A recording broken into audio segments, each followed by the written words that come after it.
There was a series of Arab countries that were growing more hostile toward young Israel, adolescent Israel at this point, Egypt especially. The Egyptian president, Gamal Abdel Nasser, repeatedly vowed to destroy Israel. He blockaded the Straits of Tiran as an escalation. He had his forces positioned right on the edge of the border. His air force lined up all these planes ready to attack. Really a tense scene, and he was full of confidence that their superior military would take out the whole country, is their claim. And providentially, those plans did not happen. Israelis saw the writing on the wall, decided we need to have a preemptive strike. We need to take down their air force before they take off, essentially, and that's what they did. So 7:15 in the morning of June 5th, they had an Air Force attack, caught the Egyptian Air Force completely unprepared. A lot of the commanders were just eating breakfast, unaware, or maybe on routine flights. Wiped out almost their whole Air Force on the tarmac. Bombed the runways so they couldn't take off. Destroyed around 300 aircraft. Really amazing story among many stories of God's actively working in history, even protecting his chosen people. But what's really amazing to me from that scene is not the battle, it's how the Egyptian leaders responded, because they were so confident, even arrogant, that they refused to believe the intelligence that was coming in. Our planes are being bombed, and they said, no, it couldn't be. And in fact, they would share the reports to the people in Egypt over the radio. The bombing you hear, that's us bombing Tel Aviv. The airplanes you see, that's our aircraft. They refused to acknowledge the truth, that they were actually, their Air Force specifically was being destroyed right in front of them. And after the battle, the leaders, the state media admitted they were overconfident, even delusional about their greatness. In fact, some of the leaders actually took their own lives because of the shame connected to this saga, right? That's heavy when you know the truth and you refuse to admit it. And you refuse to admit it to other people, even when it's just staring at you in the face. Right? Enter Adam and Eve. And enter us, honestly, because before we throw stones or rotten fruit at Adam and Eve, we're with them as well. And that's where we are in Genesis 3. Simple ideas. We join them in wanting to avoid responsibility for our sin. So we tend to shy away, avoid it. And yet, here's God. Enter God in the story. Let's watch how God interacts with them. Let's see the grace and the kindness of God as he graciously and directly confronts them. And let's learn from them what not to do. We don't want to grow up and be like Adam and Eve here in the way they responded. But we want to see our same stable God, our faithful God. So much we could share. We'll walk briefly through the passage. We'll spend a few more moments on the reflection questions. But we want to appreciate many things. God created humans in his image over animals. He created Adam, then Eve, for Adam to be the head of their home, to lead, for her to help in a perfect and a completing way. And what we find is the opposite in chapter 3. Instead of the man leading the woman and them together presiding over the animals as part of God's earth, here's an animal, verse chapter 3, this serpent who deceives the woman, who helps the man sin, and then he sins and now they fight against God. It's the opposite in so many ways. They act like God. God saw things were good. He took a rib out of Adam and made it into a woman. And now here are Adam and Eve looking at something, determining that it's good, and they take the fruit, and they make something to protect, to cover themselves. They're playing God. And we'll see it's most vividly here that as they have to confess to God, they don't say they actually did anything wrong until the very end. And we could find ourselves in that way. So quickly we'll see these ideas. So I want to respond to temptation unlike Adam and Eve with wisdom. Wisdom meaning I'm seeing the situation, I'm seeing through the temptation. This matches some of the ideas we gave attention to 3 weeks ago. How do they respond to that temptation? Oh, they're just like us. Here's verse 6, right? The woman saw the tree was good for food, that it was a delight to the eyes. The tree was desirable to make one wise. She looked at it. They considered it. It's not a sin to look at it, right? God said I can't touch it. She starts rationalizing. It's interesting because the tree is described as good for food and a delight to the eyes. And if you stop there, that matches chapter 2, verse 9, where the trees were made to be beautiful to look at. They were good for food. So if I stop there, she's following God's pattern. But then you continue on in verse 6. What happens next? It's not just good for food, delight to the eyes. What else is it? Desirable to make someone wise, to be like God is the serpent's appeal. It's desirable, the same root word that comes from our 10th commandment, thou shalt not covet. This is covetous. She's coveting something. What is she wanting? To be wise, to be like God, to be more than God had designed her to be. But it's an illusion, it's a delusion, because she's wanting something that she wasn't made to have. And so here's this fruit. We would say it's covetable. And she's looking at it. And of course, we know what happens next, right? She takes, she eats, gives it to her husband with her, he eats. And because of this, then, their eyes are open. They choose the sin. You can spend time looking at the different actions in this story. The center action is that he eats. She looks, she considers, she gives. He eats. Their eyes are open, and they try to hide it. But the big emphasis, the way Moses, by the Spirit, is telling this story, emphasis is this fact. He eats. With a lot of surrounding details. They did it. That one bite of an apple. They rejected, they eventually, what we would say, forfeited the opportunity to eat from the tree of life. They go against God's laws. We say it's just a piece of fruit. It is just a piece of fruit.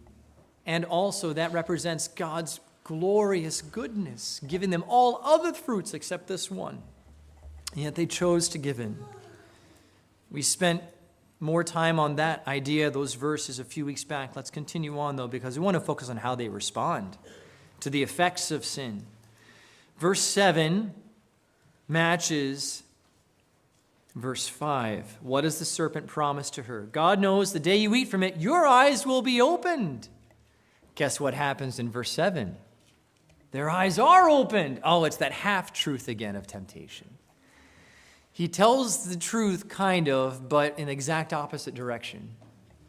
Congratulations, your eyes are open. But because their eyes are open now, they realize something, that there's something to cover. And again, that contrasts with chapter 2, verse 25, because there the man and his wife are naked and not ashamed. There was no shame before sin. Nothing to hide, nothing to cover. Full transparency. And now, even as a married couple, there's a sense of we can't be fully honest with each other. And we're embarrassed, and we're just aware that something is wrong, and we have this impulse to hide. And so that's what they do. They hide. Largest leaves they can find, these giant fig leaves, make these belts, the loin coverings, right? Got to protect ourselves, veil ourselves, hide my actions. And that's bad enough. But then, verse 8, they try to hide from God.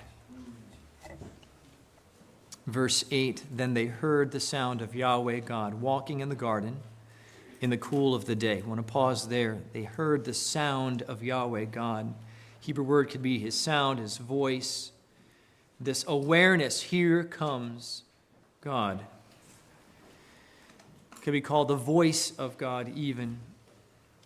And I'll reference one verse in passing, Psalm 29, verse 3, the same phrase, here's the voice of Yahweh upon the waters. The God of glory thunders, Yahweh over many waters. Psalm 29 is describing this hurricane making landfall. And the intensity of that type of a scene. Wind whipping up the waves, causing mountains to quake, shooting out bolts of lightning, stripping leaves from trees. It could be that it's this nice, pleasant evening breeze. It could also be that it's like the coming of a hurricane. hears the voice of God, the sound of God, walking around. I'm sorry, we'll just leave there. Walking around in the garden. And it's a preview of what could have been. If you think about God walking around and perhaps a light breeze version of God walking around, wouldn't that be delightful? They were made to love the presence of God. So that's the epitome, the climax of blessing. In Leviticus chapter 26, verse 12, God tells his people, I'll walk among you and be your God, and you will be my people. This is the best possible blessing we can enjoy, is having God's presence, walking around with him. And notice who it is. He's the sound of Yahweh God. We've referenced this before. Yahweh is his covenant name, his personal name as the Redeemer. And then his role as God, as creator over all. Eve called him just God, following the serpent's influence, just God. But no, this is Yahweh God, the covenant God coming. And so what do they do impulsively? They try to hide. It's not unusual for God to walk around. It's unusual that they actually try to hide. And so they hide in the midst of the trees of the garden. There's so much more we could share, but we'll continue walking our way through the passage. Here comes God. What do? Let's hide. He's coming. Quick. And at this point, they sin. They're aware of their nakedness. I mean, like, the fall is beginning, right? The body's already starting to decompose. For the first time, there's body odor, right? Bad breath right here. Hiding behind the bushes. Whoa, what happened? You stink. Well, I don't know. I'm just nervous. And all of a sudden, there's just a lot of questions coming up. Here he comes. Let's hide. And so here comes God. What I love about our God, let me make sure this is plugged in. On my end it is. We'll see. Here comes God. He approaches with a prompt. And he calls out to them. Where are you? He asks. Our God knows. So it's not, oh no, I lost them. Where are they? No, he knows that they are there. As you read through this quick section, you're going to realize this. Does God say anything? Any firm statements? No. What does he do? Everything is a question. He gives them this prompt. He's coming. We've already mentioned this. We respond in fear. Here's where Adam responds, verse 10. I heard the sound of you in the garden. God's coming. And what was his response? I was afraid.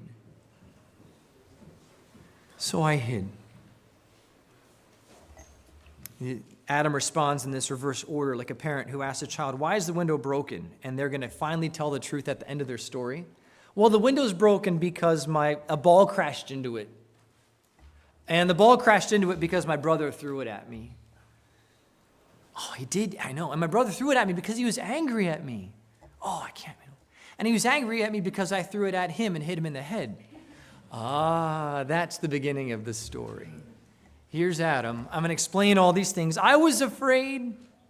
Oh, I heard you coming, and I was afraid. Well, actually, because I was naked. And I was actually afraid, and so I hid, and that's why. And here's God and his wisdom going to continue for that initial conversation to direct conviction as he confronts them with questions. I love this. What grace does our God show?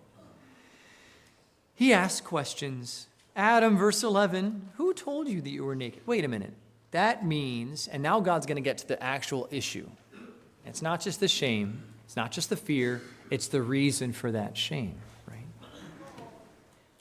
Hey, Adam, Hebrew, did you eat is the very last part of the question. So imagine this. Hey, Adam, remember that tree that I told you not to eat from? Did you eat? You can hear a parent-child interaction here. And if God were to confront us, we would likely fear, I don't want to be before the holy God. I want to hide from him. But then if I have to come out of hiding and I have to say something, I'll probably admit what I did wrong at the very end of the story. And even then, when I admit at the very end of the story, I'll try to kind of sugarcoat it in a different way. Did I eat? And so Adam begins to respond, right? We respond, oh, there's this resistance in different ways. How does he begin his response? Verse 12. Man said, the woman. He did not say, yes, I ate. Right? He starts pointing fingers to the woman.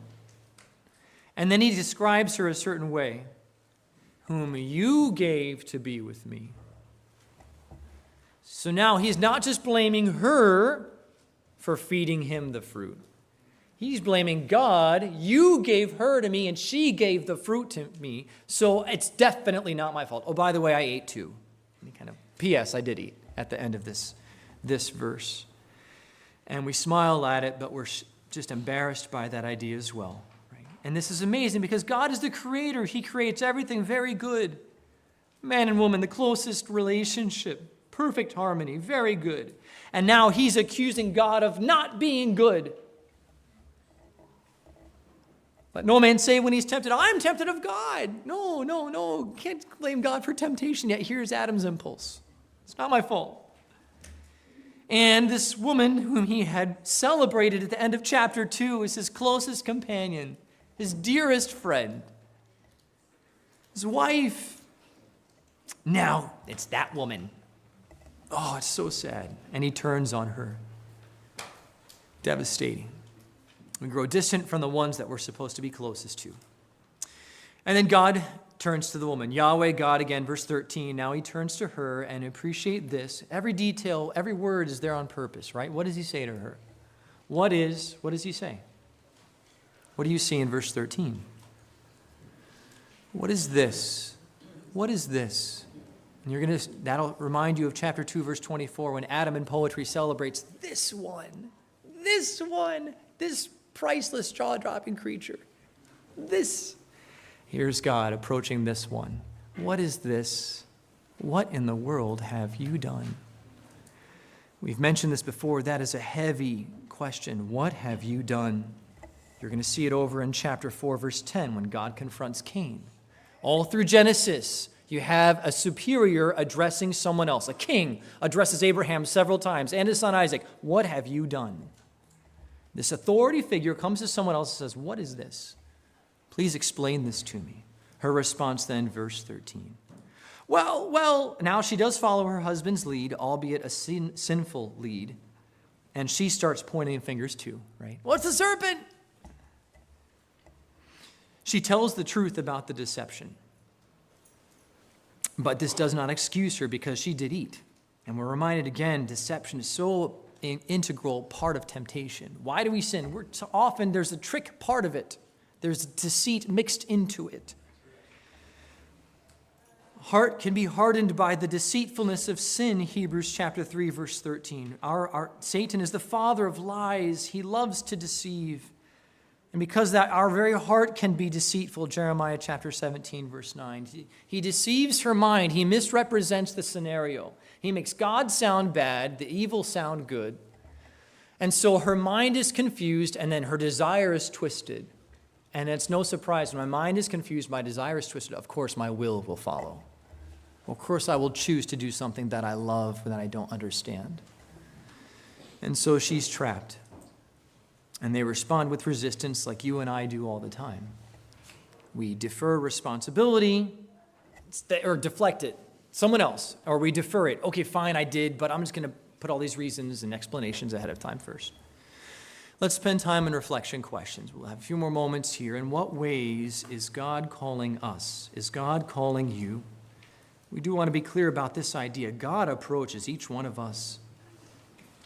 You may not hear his voice or an approaching storm and interpret that as God's presence. And yet, it is true. We will all stand before God. He approaches us all. He deserves our full attention, our full affection. He has created us and given us a full world full of life. And he's promised us this greatest blessing of knowing him personally and walking with him. Having a fully satisfied life. I'm not saying it's an easy life. It is a difficult life to follow Christ and have his blessing. And yet it is a rich one. And yet we are these Adam and Eve. We're trying to hide. We're uncomfortable with the idea of being in front of God because I'm all messed up. And yet God does call. John chapter 16, verse 8 through 11 describe God the Spirit convicting the world, a group of unbelievers. Even if someone says, I'm not a Christian, I don't do this Jesus thing, I'm just here politely with family today. I get that. That may be you. And yet God has created you. He has gifted you breath this morning. You still will stand before him. You cannot ignore God. No one can. The president, the highest world leaders cannot avoid God. The president of Egypt cannot avoid God. We all stand before God. And he convicts us of sin, that we have transgressed his law. We have crossed out of bounds. But I want us to give us hope, because here's God calling us, summoning us to his courtroom, if you will. And yet it's conviction, but it's not yet condemnation. The judge doesn't say, now stand here so I can declare you guilty and punish you forever. You know what he says? He says, come, stand here, acknowledge your guilt. Now let me point you to my son. John chapter 3 is come not to bring judgment, condemnation, but to save the world. Jesus came so that our guilty record would transfer to him on the cross. And he offers us his forgiveness, a clean record. Praise the Lord for that great kindness. So now Romans chapter 8, verse 1, there's no condemnation. There's no judgment. There's no standing before God afraid of what's going to happen next. When's the hammer going to fall? There is no, well, the hammer has fallen. It's fallen on his son. But it is only available to those of us who are honest with him. We respond to conviction with honesty and not hiding it or excusing it. The Spirit convicts our conscience. The Bible talks about every person having a conscience, a sense of right and wrong. And as much as we would compare ourselves with everybody else, we know in our heart of hearts, if we look in the mirror, there are times we know we should have done one thing and we did the opposite. There's a sense in which we're all accountable before God. And that conscience best works when it matches God's law, God's truth. It's a heavy thing, right? I want my conscience to work. Right now, our van has a low tire pressure sensor that's shining at us from the dashboard. Now, it doesn't work because we've checked the tire pressure. And if you drive one of the church vans, you'll know that there's a similar problem there as well, right? But the sensor is off. That can happen sometimes. And someone can think, well, I don't feel guilty about this, but it still is true. It is possible that I can stand before God guilty because I have crossed his line and my sensor is not working properly. I don't realize